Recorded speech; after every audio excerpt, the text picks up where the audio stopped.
Good afternoon, paddlers. I'm having another weeknight water moment about to launch here on Rock Lake in Lake Mills, Wisconsin.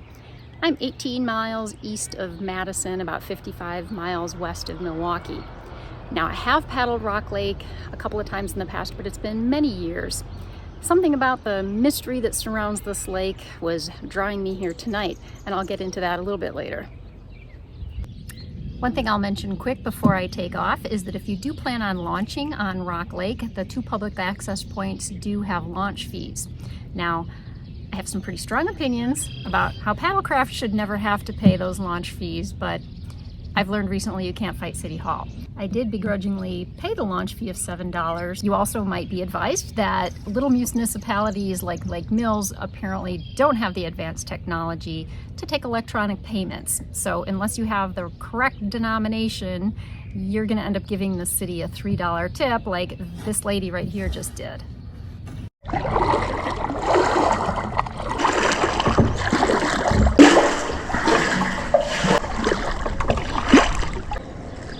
Did I mention we have extremely poor air quality due to the Canadian wildfires still here in south central Wisconsin?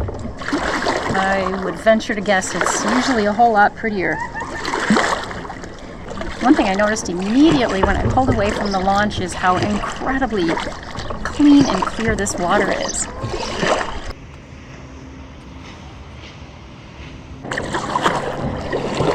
Rock Lake is a 1,300-acre lake with a maximum depth of 40 feet, and it's got 5.5 miles of shoreline. I easily have enough time to probably do the shoreline twice tonight, but I think what I'm going to choose to do is spend a little bit more time on the south side of the lake, which is more of a natural area.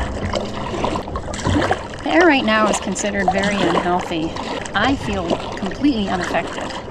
A lot of people are complaining of sore throats. I was listening to video that I took on Tuesday, 2 days ago. I think I can kind of hear it in my voice. So let's talk a little bit about that mystery surrounding Rock Lake that I referenced earlier. In the early 20th century, a group of fishermen discovered some unusual formations on the bottom of Rock Lake. They were said to be pyramid-shaped, built at a time when Rock Lake was a valley, that Native Americans built them to pray to the gods for rain during a drought year. In 1937, a well-known diver by the name of Mac Knoll explored the formations on the bottom of the lake and described it as the shape of an inverted ice cream cone, measuring about 18 feet tall and had a base of like 20 by 60 feet. It was later described as a tent-like shape. They're believed to be made by the Native Americans that were in this area that also built the mounds in Oztalon State Park. 1990s and 2000s, the Rock Lake Research Society was formed, and they used all sorts of sophisticated equipment, sonar, divers taking photos to make heads or tails of what these formations were. In 2015, the state archaeologist said that this is all baloney and the formations were formed by glaciers. Now, the theory that these were made by Native Americans is plausible due to the close proximity of Oztalon State Park. Was the site of a Mississippian civilization, and 3 flat-topped pyramid-like earth mound structures still exist on that land.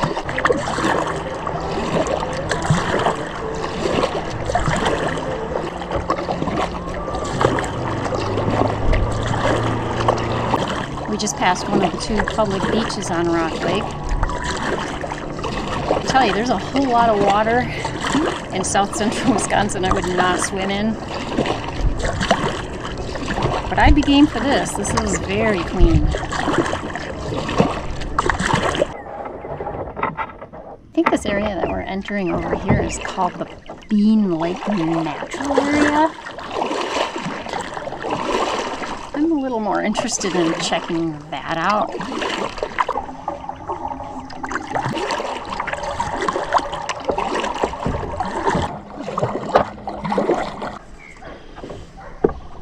city of Lake Mills, I think, certainly capitalizes on the mystery surrounding the pyramids.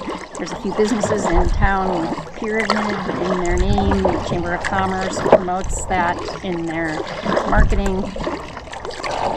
So this Mississippian culture settlement of Native Americans, somewhere between 12 and 1300, just up and left their settlement, and nobody knows why or where they went. So a lot of people will tell you that there's many documented cases of technology and equipment failing when they're on Rock Lake. There's some kind of disturbance in the force here on Rock Lake, with fish finders not working, boat motors not starting, scuba dive equipment failing. So those that believe in the paranormal, of course, tie that in perfectly with the alleged man-made pyramids at the bottom of the lake.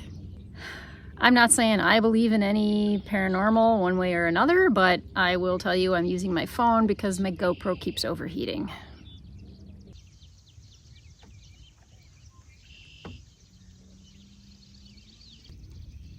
This marsh here is a happy place for snails.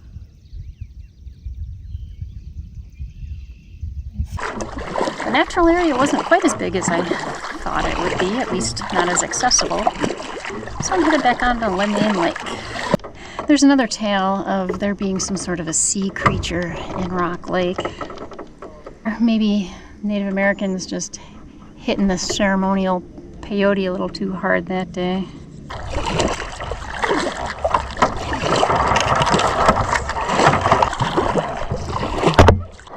On the surface, Rock Lake is just another recreational lake. But underneath, it's still just another ordinary recreational lake. Rock Lake is spooky today, but I think any lake is going to be spooky when you can't see through the air. I guess that's considered one of the public swim areas, although it doesn't really look all that inviting to me.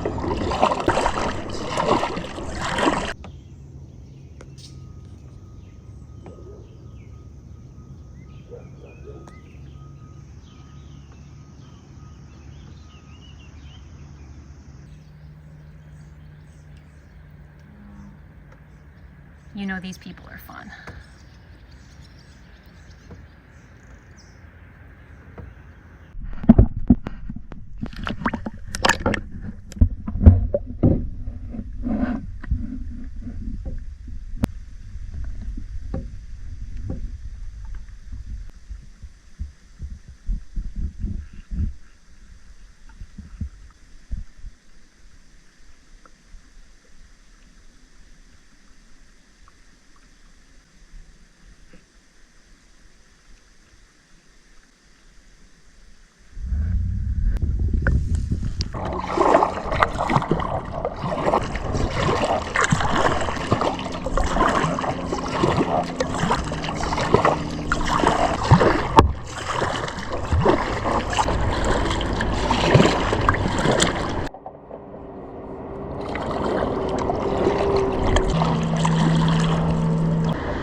A little bit, but boy, is this clean. Yeah, isn't it? You're in the right place, man.